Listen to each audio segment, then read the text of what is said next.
கிறிஸ்துவுக்குள் மிகவும் பிரியமான தேவ பிள்ளைகளே, பரலோகமான நிகழ்ச்சியின் மூலம் உங்களை சந்திப்பதில் என் இருதயம் கர்த்தருக்குள் மிகுந்த மகிழ்ச்சி அடைகிறது.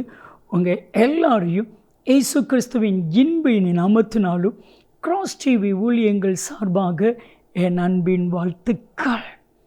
இன்றைய பரலோகமன்னா யுத்தம் கர்த்தருடையது. பிரியமான தேவ பிள்ளைகளே, நம்முடைய வாழ்க்கையில் நித்தம் யுத்தம் பண்ணி தான் ஆகணும். யுத்தம் இல்லாத ஒரு மனிதனும் கிடையாது. ஒவ்வொரு மனிதனும் யுத்தம் பண்ணி தான் ஆகணும். ஆனால் நம்மளால் யுத்தம் பண்ண முடியாது, நம்ம தோற்று போவோம் அப்படின்னு தெரிகிற நேரத்தில் நம்மக்கிட்ட யாருமே இருக்க மாட்டாங்க. அதுதான் இந்த உலகம்.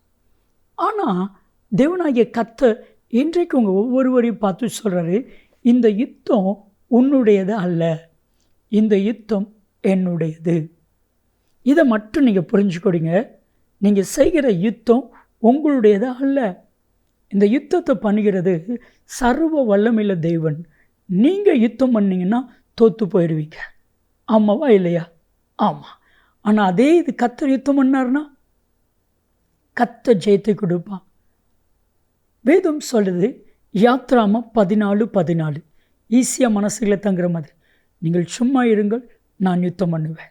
என் அன்பு தெய்வ பிள்ளைகளே, கர்த்தர் சொல்லுகிறான், யுத்தம் என்னுடையது. தெய்வ சனமே, இன்னைக்கு நம்ம ஒவ்வொருத்தரும் பல விதத்தில் யுத்தம் பண்ணுறோம், பல விதத்தில் போராடுறோம். ஆனால் ஜெயம் நமக்கு கிடைக்கா. எப்போ ஜெயம் கிடைக்கும்? கர்த்தர் நம்மோடு இருந்து யுத்தம் பண்ணினார், கர்த்தர் யுத்தம் பண்ணினார், ஜெயம் கிடைக்கும். நிச்சயமாக ஜெயம் கிடைக்கும். சமீபத்தில் ஒரு தாயாரை சந்தித்து பேசினேன். அவங்க சொன்ன வார்த்தை, அவங்க சொன்ன காரியம்லாம் எனக்கு வினோதமாக இருந்துச்சு.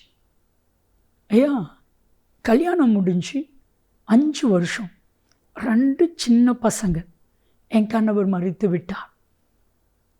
எனக்கு அப்பாவும் இல்லை, அம்மாவும் இல்லை. எனக்கு வேறொரு திருமணம் செய்து கொள்றதுக்கு இஷ்டம் இல்லை. ஏன்னா 2 பிள்ளைகள். ஸோ அப்போது என் கேரக்டரே மாறுது, என்னுடைய பேச்சே மாறுது, என்னுடைய நடவடிக்கைகள் எல்லாம் மாறுது.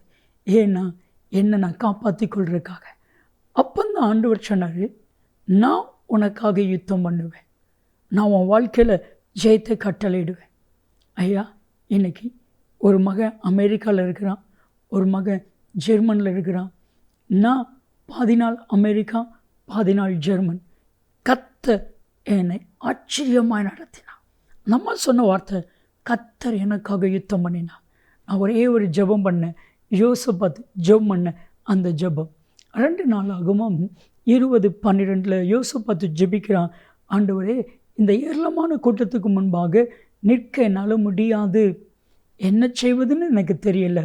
கர்த்தருடைய தீர்க்கதரிசி மூலமாய் கர்த்தர் சொன்ன வார்த்தை தான் 2 நாளாகவும் 20:15, யோசபாத்தே, சகல யூதா கோத்திரத்தாரே, கர்த்தருடைய வார்த்தையை கேளுங்கள், இந்த யுத்தம் உங்களுடையதல்ல, இந்த யுத்தம் கர்த்தருடையது. கர்த்தர் ஜெயத்தை கொடுத்தா. அதே அதிகாரம் 2 நாளாகவும் 20:27 சத்துருக்களின் பேரில் கலிகூற பண்ணினா. கர்த்தர் யுத்தம் பண்ணுவாரானால் ஜெயம் கிடைக்கும். சத்துருக்களின் பேரில் நீங்கள் களி கூறுவீர்கள்.